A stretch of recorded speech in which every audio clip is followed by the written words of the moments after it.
இரவு நேரம் 7 மணி 45 நிமிடங்கள் ஆனது. நான் இரவு போஜனத்தை உண்டு கொண்டிருந்தேன்.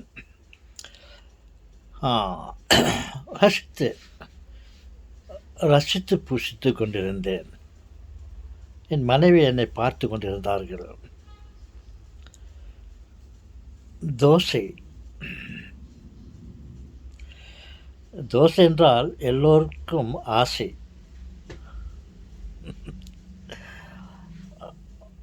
சுவையான பருப்பு குழம்பு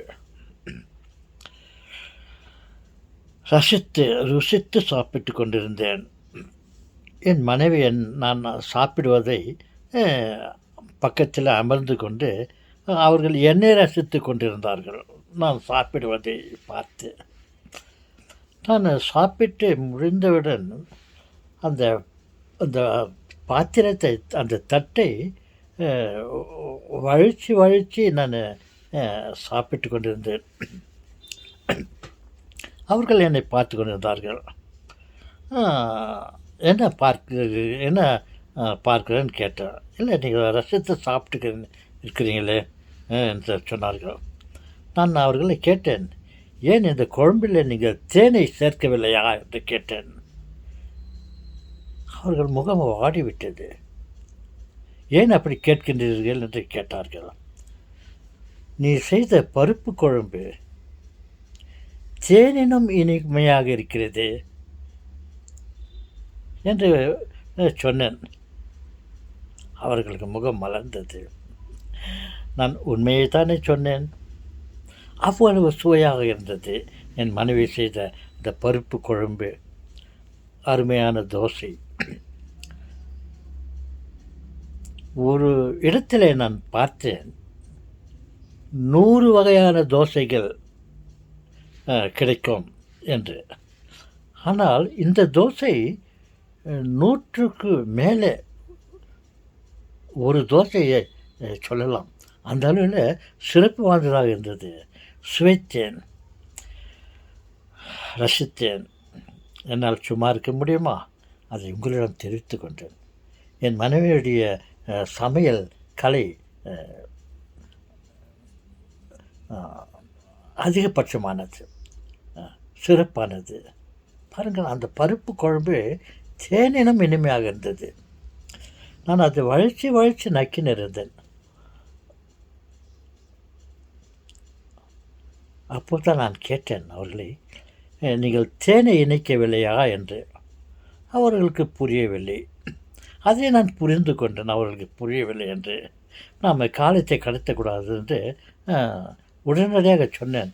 இந்த குழம்பு தேனினும் இனிமையாக இருக்கிறதே என்று கேட்டேன்.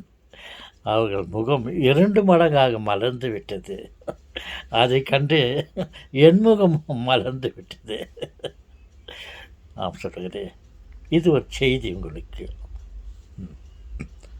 நீங்களும் உங்கள் மனைவி செய்வதை, அவர்கள் செய்யும் சமையலை பாராட்டுங்கள்.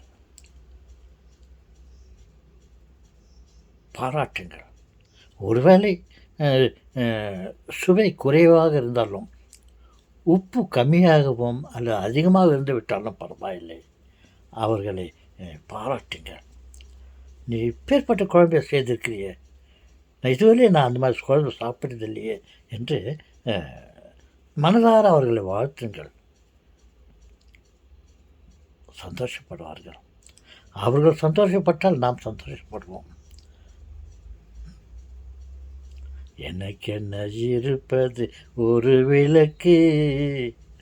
இந்த காற்றை பார்த்து ஒருவன் பாடுகிறான். விளக்கு எரிந்து கொண்டு இருக்கிறது, காற்று வேகமாக வீசிக்கொண்டிருக்கிறது. எப்போது அணையப் போகிறதோ என்ற ஒரு நிலைமை. அப்போது அவன் பாடுகிறான், எனக்கென்ன இருப்பது ஒரு விளக்கு.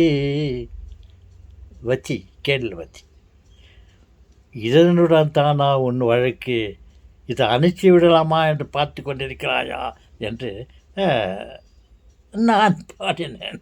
வீண் ஆக மற்றவர்களிடம் சொல்லக்கூடாது.